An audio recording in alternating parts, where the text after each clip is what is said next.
ಬಿಜೆಪಿಯು ಚುನಾವಣೆಯ ಸಂದರ್ಭ ಮತಗಳಿಗಾಗಿ ಮತೀಯವಾಗಿ ಮೀನುಗಾರರನ್ನ ಬಳಸಿಕೊಂಡು ಅವರ ಮತಗಳನ್ನು ಪಡೆದು ಗೆದ್ದು ಅಧಿಕಾರದಲ್ಲಿದ್ದರೂ ಇದೀಗ ಕೋವಿಡ್ನಂತಹ ಸಂಕಷ್ಟ ಸಂದರ್ಭದಲ್ಲೂ ಮೀನುಗಾರರ ಬಗ್ಗೆ ನಿರ್ಲಕ್ಷ್ಯ ಧೋರಣೆ ತಳೆದಿದೆ ಎಂದು ಮಾಜಿ ಸಚಿವ ಪ್ರಮೋದ್ ಮಧ್ವರಾಜ್ ಆರೋಪಿಸಿದ್ದಾರೆ.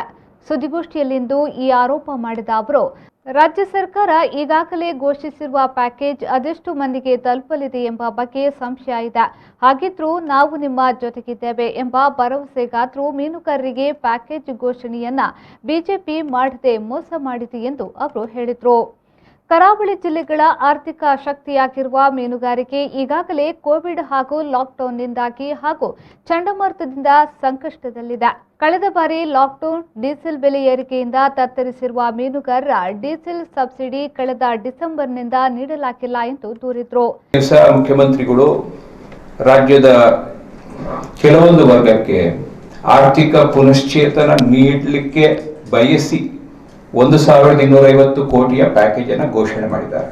ಅದು ಎಲ್ಲಿಯವರೆಗೆ ತಲುಪುತ್ತೆ ಜನರಿಗೆ ಅಂತ ಆ ಸಂಶಯಗಳು ನನ್ನ ಮನಸ್ಸಿನಲ್ಲಿ ಖಂಡಿತವಾಗಿ ಈಗಲೂ ಇದೆ ಅಂತಕ್ಕಂಥದ್ದನ್ನು ನಾನು ಸ್ಪಷ್ಟಪಡಿಸ್ತೇನೆ. ಆದರೆ ಆ ಪ್ಯಾಕೇಜ್ ಘೋಷಣೆ ಮಾಡುವಾಗ ಎಲ್ಲೋ ಒಂದು ಕಡೆಯಲ್ಲಿ ತಾರತಮ್ಯ ನೀತಿಯನ್ನು ಅನುಸರಿಸಿದ್ದಾರೆ.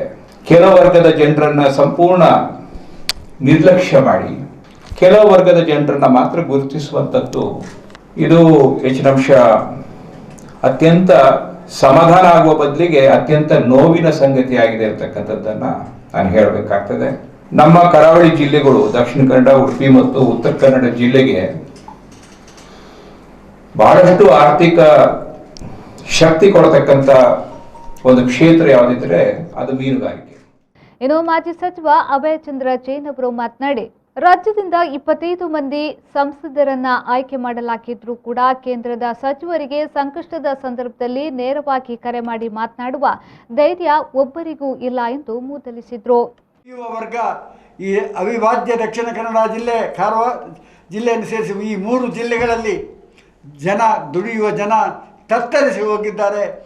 ಅವರ ಬದುಕಿಗೆ ಏನಾದರೂ ಶಕ್ತಿ ತುಂಬುವಂಥ ಕೆಲಸ ಸರ್ಕಾರ ಮಾಡಬೇಕು. ಇದು ನಮ್ಮ ಕಳಕಳಿಯ ವಿನಂತಿ. ನಮ್ಮ ರಾಜ್ಯದಿಂದ 25 ಜನ ಲೋಕಸಭಾ ಸದಸ್ಯರನ್ನು ಡೆಲ್ಲಿಗೆ ಕಳಿಸಿದ್ದೇವೆ. ಒಬ್ಬ ಪಾರ್ಲಿಮೆಂಟ್ ಸದಸ್ಯ ಕೇಂದ್ರದೊಡನೆ ಡೈರೆಕ್ಟ್ ಟೆಲಿಫೋನ್ನಲ್ಲಿ ಮಾತಾಡುವಂಥ ಕೆಪಾಸಿಟಿ ಇವತ್ತಿಗೆ ಇಲ್ಲ ಎಂಬ ನೋವು. ಹಿಂದೆ ನಮ್ಮ ಜಿಲ್ಲೆಯಿಂದ ಜನಾರ್ದನ್ ಪೂಜಾರಿ, ವೀರಪ್ಪ ಮೊಯ್ಲಿ ಅವರೆಲ್ಲ ಆಸ್ಕರ್ ಫರ್ನಾಂಡಿಸ್ ಇದ್ದರು. ಏನಾದರೂ ಜಿಲ್ಲೆಗೆ ತೊಂದರೆ ಆದಾಗ ನೇರವಾಗಿ ಪ್ರಧಾನಮಂತ್ರಿಗಳನ್ನು, ನೇರವಾಗಿ ಫೈನಾನ್ಸ್ ಮಿನಿಸ್ಟರನ್ನು ಸರ್ಕಿಟ್ ಹೌಸ್ನಿಂದ ಫೋನ್ ಮುಖಾಂತರ ಮಾತಾಡುವಂಥ ಯೋಗ್ಯತೆ ಮಾಜಿ ಮಂತ್ರಿಗಳಲ್ಲಿತ್ತು. ಆದರೆ ಇವತ್ತು ಕರ್ನಾಟಕದಿಂದ 25 ಲೋಕಸಭಾ ಸದಸ್ಯರನ್ನು ಕಳಿಸಿದ್ರೂ ಕೂಡ ಇವತ್ತು ಒಬ್ಬನಿಗೂ ಕೂಡ ಆ ಚೈತನ್ಯ, ಶಕ್ತಿ ಇಲ್ಲ. ಸರ್ಕಾರ ಮೀನುಗಾರರಿಗೆ ಪ್ಯಾಕೇಜ್ ಘೋಷಣೆಯ ಜೊತೆಗೆ ಸಂಕಷ್ಟದಲ್ಲಿರುವ ಎಲ್ಲ ದುಡಿಯುವ ವರ್ಗಕ್ಕೆ ನೆರವು ಘೋಷಿಸಬೇಕು ಎಂದು ಕಾಂಗ್ರೆಸ್ ಮುಖಂಡ ಮಿಥುನ್ ರೈ ಆಗ್ರಹಿಸಿದರು. ಮೀನುಗಾರರಿಗೆ ಪ್ಯಾಕೇಜ್ ಅನ್ನು ಘೋಷಣೆ ಮಾಡಬೇಕು. ಅದರ ಜೊತೆಯಲ್ಲಿ ಮಾಜಿ ಸಚಿವರಾದಂಥ ಅಭಯಚಂದ್ರ ಜೈನ್ ರವರು ಹೇಳಿದಾಗೇನೆ ಬಿಡಿ ಕಾರ್ಮಿಕರಿಗೆ, ಬಿಡಿ ಕಾಂಟ್ರಾಕ್ಟರ್ ಅಸೋಸಿಯೇಷನ್ ವತಿಯಿಂದ ಕೂಡ ನಮಗೆ ಕೂಡ ಅರ್ಜಿಯನ್ನು ಕೊಟ್ಟಿದ್ದರು. ಬಹುಶಃ ಇವತ್ತು ಅವಿಭಾಜಿತ ದಕ್ಷಿಣ ಕನ್ನಡ ಜಿಲ್ಲೆಯಲ್ಲಿ ಬೀಡಿ ಉದ್ಯಮವನ್ನೇ ನಂಬಿಕೊಂಡು ಬದುಕುವಂಥದ್ದು ಎಷ್ಟೋ ಕುಟುಂಬಗಳಿವೆ. ಅವರಿಗೆ ಕೂಡ ಪ್ಯಾಕೇಜ್ ಅನ್ನು ಘೋಷಿಸದೇ ಇರುವುದು ಅದು ನಿಜವಾಗಿಯೂ ಕೂಡ ಬೇಸರ ತರುವಂಥ ವಿಚಾರ. ದಯವಿಟ್ಟು ಮುಖ್ಯಮಂತ್ರಿಗಳ ಹತ್ರ, ನಮ್ಮ ಉಸ್ತುವಾರಿ ಸಚಿವರ ಹತ್ರ, ನಮ್ಮ ಅವಿಭಾಜಿತ ದಕ್ಷಿಣ ಕನ್ನಡ ಜಿಲ್ಲೆಯ ಬಿಡಿ ಕಾಂಟ್ರಾಕ್ಟರ್ಸ್ ಅಸೋಸಿಯೇಷನ್ನ ಪರವಾಗಿ, ಅದೇ ರೀತಿಯಲ್ಲಿ ಮೀನುಗಾರರ ಪರವಾಗಿ, ಅದೇ ರೀತಿಯಲ್ಲಿ ಬೀದಿ ಬದಿ ವ್ಯಾಪಾರಸ್ಥರಿಗೆ 2,000 ರೂಪಾಯಿಯನ್ನು ಘೋಷಿಸಿದ್ದಾರೆ. ಅದೇ ರೀತಿಯಲ್ಲಿ ಅಸಂಘಟಿತ ಕಾರ್ಮಿಕ ಘಟಕದವರಿಗೆ 2,000, 3,000 ರೂಪಾಯಿಯನ್ನು ಘೋಷಿಸಿದ್ದಾರೆ. ಅದೇ ರೀತಿಯಲ್ಲಿ ಟ್ಯಾಕ್ಸಿ ಚಾಲಕರಿಗೆ 2,000, 3,000 ಘೋಷಿಸಿದ್ದಾರೆ.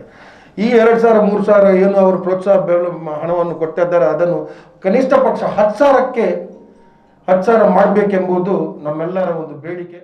ಸುದ್ದಿಗೋಷ್ಠಿಯಲ್ಲಿ ಕಾಂಗ್ರೆಸ್ ಮುಖಂಡರಾದ ಸಂತೋಷ್ ಶೆಟ್ಟಿ, ಶುಭೋದಯ, ಮಹಾಬಲ ಮಾರ್ಲಾ ಉಪಸ್ಥಿತರಿದ್ದರು.